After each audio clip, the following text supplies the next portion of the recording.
Welcome everyone, welcome to this fourth episode for the Pink Pokemon theme team. Today you will find out that mistakes have been made. One of the mistakes, for example, I made is I decided to try a different USB slot for my game capture card for this episode and found out that this wasn't the most beneficial USB slot to use as far as sound is concerned. If you listen closely, you can hear a couple of chainsaw-like noises, but try to ignore that as we go along.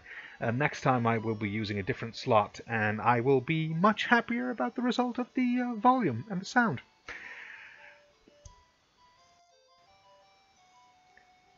So what we're up to right now is actually quite simple. I'm farming XP at the moment, training my Jigglypuff, because I've decided that if I am to face Lieutenant Surge, I think it will be beneficial to have a Wigglytuff on our side, so we have some extra power and some extra bulk for switching in. So my assumption at this point is that I don't really need the late game double edge or the other stab move that Jigglypuff will learn in its late 30s. I'm just gonna level it to level 20, then give it a Moonstone, and from there on out, I think I have a pretty solid team to fight Lieutenant Surge. So we just fight as many trainers as we can, grab as much XP as we can, starting in the Vermilion City Gym, but not limited to the Vermilion City Gym. We shall also be walking into the brush to the right side of the city and just be fighting any trainer there, really, until Jigglypuff reaches level 20, at which point I will give it the Moonstone. And after that, it's off to Lieutenant Surge with a slightly bulkier team in the hopes that we defeat Surge in one go and I can teach the Thunderbolt TM to Mew. Mostly because Mew is definitely the best special sweeper on my team, and it will be so for a long time to come. I don't really think there's going to be any Pokemon to top that anytime soon, so having a Mew with Thunderbolt will definitely get us past a lot of Pokemon that we normally might have struggled with. It's going to make life a lot easier, and it's the best choice for now.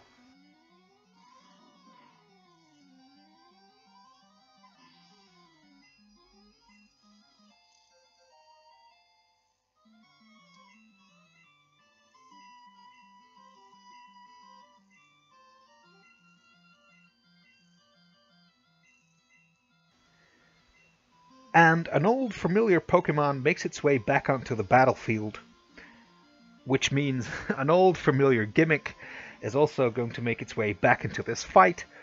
There is the Horsey, and if you've seen the episode that came before this, you'll know, you'll definitely know, we're going to try and fiddle around with Disable again.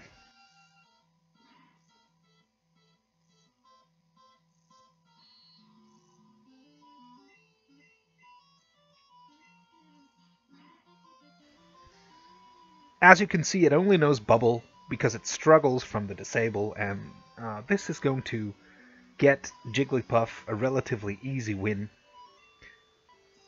The gimmick has returned, and it has not yet failed us. And now here we are. It is time for the Moonstone. It is time for Wiggle My Tough to become even more of a tough guy. Here we go. And it's always dawned to me how Wigglytuff looks like this completely pink rabbit whose white stubbles have grown further along his chest. It's actually quite weird when you look at it. But in a way I can also respect it, you know? And so now we do the classic Sherlock Holmesing for the switches that were hidden in the trash or underneath the trash. I'm not exactly sure how this works. What I do know is that one of the NPCs here gives a little tip, a little hint, a little bit of advice, which is if you find the first switch, then the second switch is right next to it. Which to me made it sound relatively easy when first he said it during one of my very first playthroughs, but then you find out there's like 3 different trash cans right next to the one that you've just activated. So that rules out a couple of trash cans, but it's still a 30% chance. So now the fight with Lieutenant Surge starts, and I decided to start off with Glitchy, our trusty Mew, with the pre-knowledge that Mew would probably go down and we'd have to use a different Pokemon. So I'm just banking on those bubble beams to cut the speed. Surge knows this and goes for an X speed, so there we are. The Mega Kick connects and it hurts, leaving us with 5 HP. And at this point I'm thinking, it won't be long until I go down. So I'm just spamming bubble beams. This one crits, that's nice.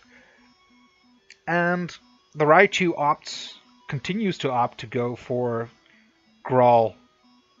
The Mega Punch misses, which is really lucky.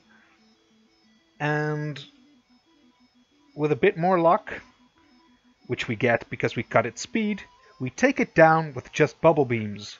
A level 19 Mew takes down a level 28 Raichu, which is pretty darn nice. Mew did all the work, and we didn't even need the help of Wigglytuff or Clefable. Surge is all like, "Yeah, here's the TM Thunderbolt. Teach it to an electric Pokemon." But we're completely going to ignore that because Mew is better than any electric Pokemon, especially in this game. So, boom! Thunderbolt goes to Mew, and we will now be able to call lightnings from the sky, which is pretty darn awesome. From here, we move on to the route just before the rock tunnel.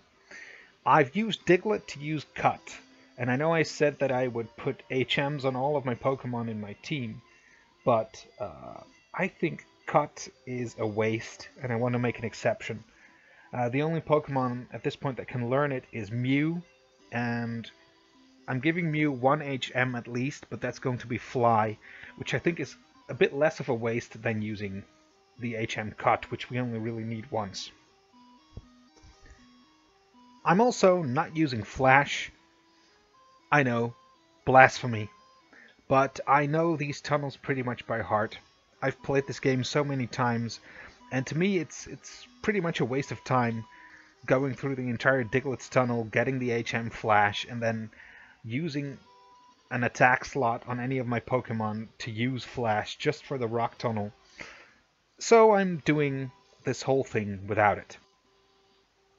And this is where the second big mistake is made, the big mistake of the game. The first one wasn't really my fault. The second one is, I believed that I could rush my way to catching a slowpoke, which would be on Route 12, just below Lavender Town. So I made the choice to go to Saladon City, buy a Pokédoll, skip the whole Sylph Scope thing, just rush through the Ghost Tower, throw a doll at Marowak's mother, which apparently scares her, then get the Pokeflute, move down, get past Snorlax, yada yada, then get a Super Rod and try and catch a Slowpoke. Of course, mistake, big mistake. Of course, not everything is all that bad. Since we also get the drinks here, we do get the 3 TMs from the girl who's really thirsty. And in a bit, we also give the guards near Saffron City a drink, since they're so parched.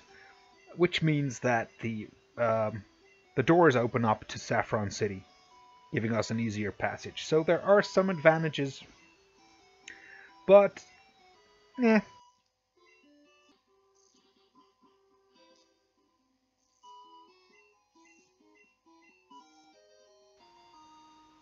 And you can definitely hear annoying sawing noises, as I prepared you for at the start of this video. Again, I'm sorry. Next time I'll use a different USB slot, and sounds will be more pleasant. And now, the battle with the rival. Here we go. D-Bag sends out his Pharaoh first. And of course, I start off with the Brawler, Wiggle My Tough. I taught it Try Attack, which is one of the TMs that the girl gave us at the Celadon department store. I thought that would be fun. I'm not sure if I'm keeping it for that long. I just want to try different stuff. Because I believe that it's fun to try out new stuff on Wigglytuff and see if I like it or not. I mean, that's what the game is about, right? Trying stuff and seeing if you think it's fun. So the Try Attack takes out the bird, and we're on to the next Pokemon. Level up, that's nice too. Vulpix. So I'm switching into Mew, because Mew has Bubble Beam.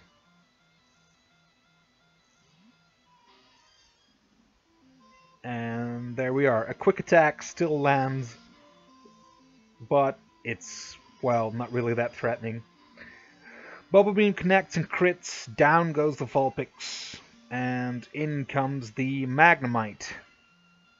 So I switch and go into the, it's odd to say, but the big badass of the team, which is Clefable. And, well, 2 Body Slams does the trick. There we are. Beautiful. Next up is Sandshrew. So again, into the Mew, and of course, again, we are using the Bubble Beam. Yeah, so this is why in previous episodes I acted all important about using Bubble Beam. I know it's not the best move in the game, but up until you get things like Surf or Hydro Pump or whatever, it's the best coverage you can really get for a water move, especially if you don't really have water types yourself. Okay, and so now we're going to try and take down the Eevee with Wiggle My Tough, the Brawler. Sing immediately connects, which is nice. And going for another Try Attack, or the first one on Eevee, but another one during this fight, so another one. Decent damage, not too bad. Now going for a powerful brawling move, and it misses, unfortunately. But 2 times the charm. Boom, it connects. And if it stays asleep, then this match is in our pocket, really. It does.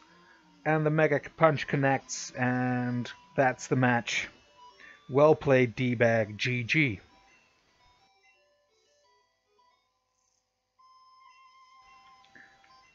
And so now we move on through the Ghost Tower in Lavender Town. Since I don't have the Sylph Scope, because I was rushing it a bit, we can't really see any of the Haunters and Ghastlies and what have yous, unless we fight NPCs like Channelers and that sort of stuff. So that's actually kind of interesting, because if you move through the tower now, you will see some kind of entity that cannot be identified, which you can only really run away from. You can't really attack it, it doesn't really do anything. So I've put Mew at the top spot because I think Mew has the highest speed at this point. And so now we're using the Pokédoll tactic, which pretty much means we're throwing this creepy doll at this ghost, and apparently that makes the ghost calm down and depart to the afterlife. Yeah, that's it really. And then we move on, we fight Jesse and James, and we have a talk with Mr. Fuji to get the Pokeflute.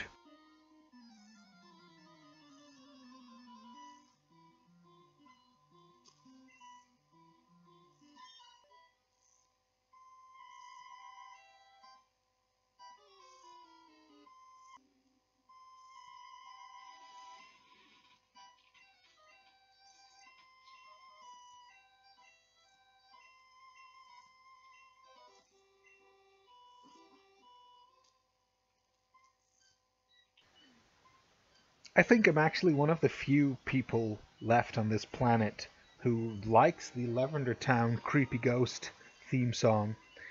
I don't know, it gets me going. I think there's something about it that's cool. And so now we're continuing the big mistake. The big mistake is in the assumption, maybe I've said this before during this playthrough, but that I can get a slowpoke by using a super rod. So I'm moving down Route 12, fighting all these people with Magikarps and Horsies and other trash to get to the fishing guru's house. But, of course, once I start fishing, I only get Seadras, relatively high-level Seadras, don't get me wrong, it's not that bad, but they're not pink, so I can't use them. Same goes for Horsey.